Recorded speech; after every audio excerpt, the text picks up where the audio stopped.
या हिंसक आंदोलनाच्या पार्श्वभूमीवरती गुन्हे दाखल करण्यात आलेले आहेत। नवा मोंढा पोलीस ठाण्यामध्ये 2, नानलपेठ पोलीस ठाण्यामध्ये 1 आणि कोतवाली पोलीस ठाण्यामध्ये 1 असे 4 विविध गुन्हे दाखल करण्यात आलेले आहेत। 300 ते 350 जणांवरती गुन्हे दाखल असून त्यातील 9 महिलांना नोटीस देऊन सोडण्यात आले।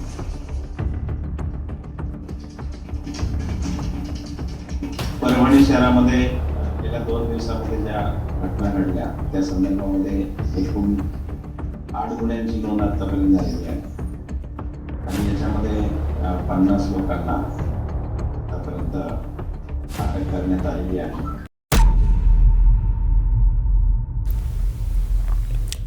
माझ्या हातात संविधान आहे, पाहू शकता, आणि त्याच संविधानाच्या उद्देशिकामध्ये लिहिलेलं आहे की आम्ही भारताचे लोक, भारताचे एक सार्वभौम समाजवादी धर्मनिरपेक्ष पंथनिरपेक्ष लोकशाही गणराज्य घडवणार। खरंच या उद्देशिकेप्रमाणे आपण वागत आहोत का?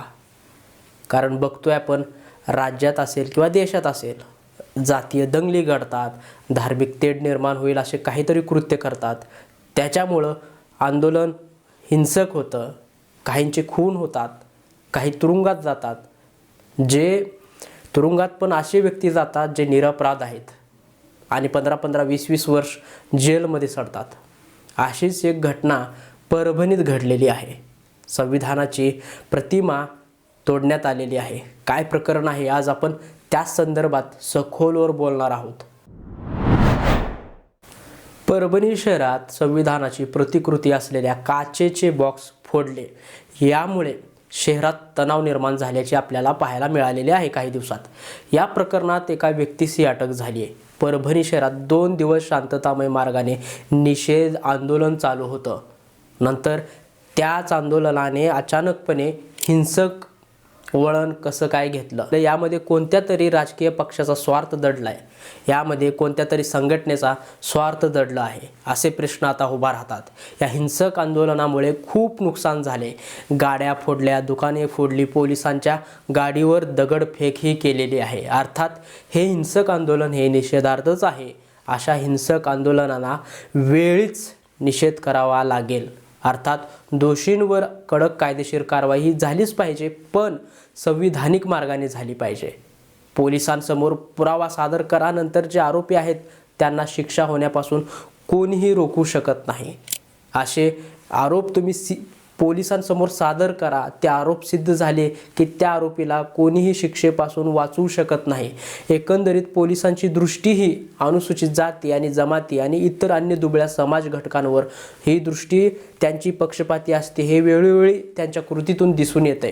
त्याच आता त्यांना कोम्बिंग ऑपरेशन सुरू केले। कोम्बिंग ऑपरेशन म्हणजे काय तर घराघरात जाऊन ज्याच्यावर शंका आहे त्याला उचलायचे व गुन्हा दाखल करायचा। यामुळे येथे जे अपराधी नाहीत असे निरपराध लोक पण बळी पडतात या कोम्बिंग ऑपरेशनमुळे।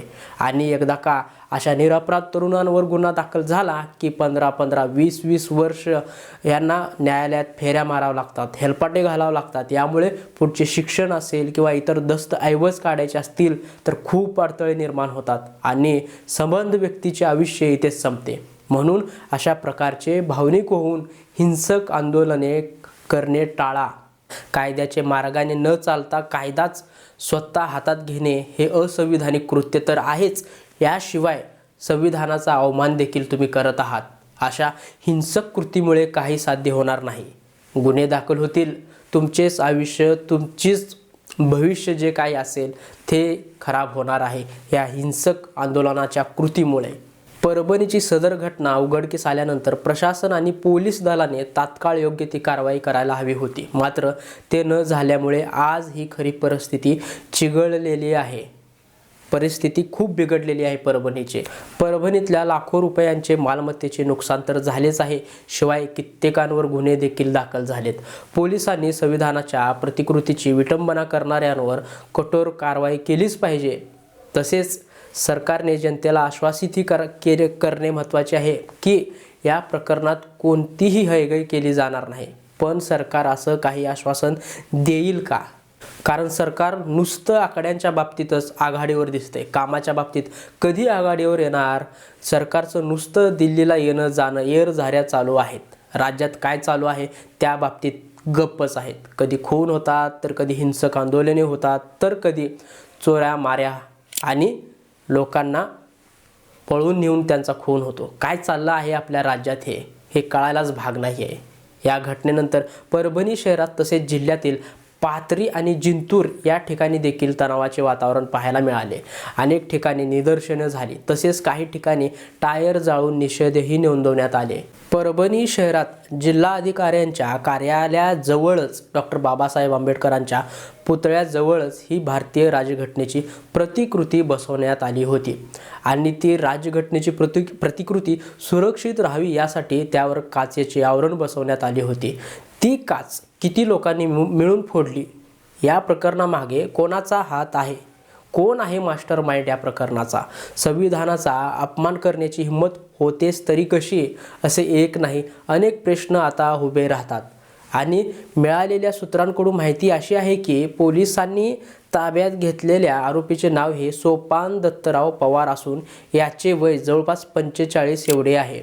संविधानाच्या प्रतिमेची विटंबना करणारा हा सोपान पवार, त्याच्यासोबत अजून 3 ते 4 इसम सहभागी होते. ते सध्या फरार आहेत. या आरोपीचे आता कसून चौकशी करावी. या प्रकरणामागे कोणाचा हात आहे, कोण आहे मास्टर माइंड, याची चौकशी करून त्याच्यावर कठोरात कठोर कारवाई प्रशासनाने करावी.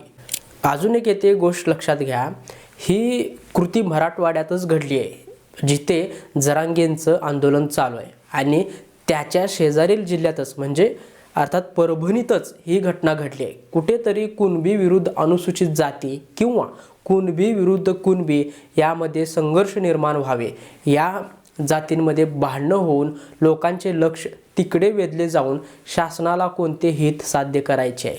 परभणीतलं जर सुनियोजित षडयंत्र असेल तर आता सर्वांनी सावध राहणे, सतर्क राहणे गरजेचे आहे. संविधानाच्या प्रतिकृतीची विटंबना करणे म्हणजे समस्त देशाचा अपमान करणे. यावर सर्व जाती जमाती व सर्व धर्मातील लोकांनी निषेध करायला हवा होता. शांततेत आंदोलन करायला हवं होतं. कारण संविधान आहे तर हे देश सुव्यवस्थित चालत आहे, यंत्रणा व्यवस्थित चालत आहे. परभणीची ही घटना अत्यंत संतापजनक आहे आणि निंदनीय आहे.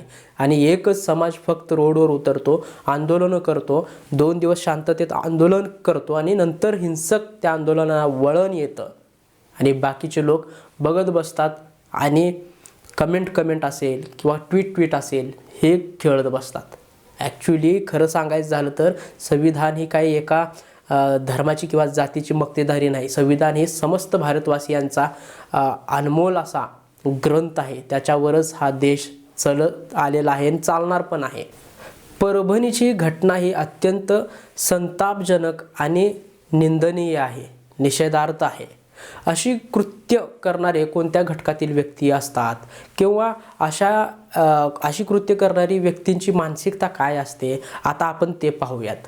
असे कृत्य करणारे हे सर्वसामान्य जनता नसते. कारण 2 वेळचे खळगे भरण्यासाठी रोज उठून कामाला जायचे व कामावरून माघारी यायचे. साधारणतः हीच सर्वसामान्य जनतेची दिनचर्या असते, धडपड असते.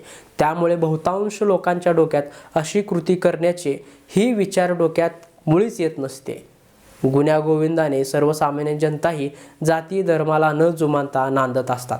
पण याविरुद्ध जी व्यक्ती एखाद्या संघटनेशी जोडली गेलेली असते, एखाद्या संघटनेशी बांधील असते, अशी व्यक्तीच किंवा असा कार्यकर्ताच समाजात एखाद्या धर्मात तेढ निर्माण करत असतो किंवा तेढ कसं निर्माण होईल याकडे प्रामुख्याने त्याचे लक्ष लागलेलं असतं आणि अशा संघटनेत एखाद्या व्यक्तीबाबत धर्माबाबत चुकीचे व अर्धवट इतिहास माहिती गिरवून सांगितले जाते आणि त्या संघटनेतील एखाद्या कार्यकर्त्याची एखाद्या व्यक्तीशी माती भडकवली जातात आणि अशा संघटनेमध्ये कार्यरत असणाऱ्या व्यक्तीची एकदा ब्रेन वॉश झालं, माइंड वॉश झालं, त्याला सांगितलेल्या चुकीच्या व अर्धवट इतिहास असेल, माहिती असेल एखाद्या व्यक्तीविषयी किंवा एखाद्या गोष्टीबद्दल, तोच तो धारणा मनी बाळगतो व अशा प्रकारची कृत्य करतो गैरसमजातून, जेणेकरून सर्वच वातावरण चिघळून जाते, सर्वच वातावरण दूषित होऊन जाते.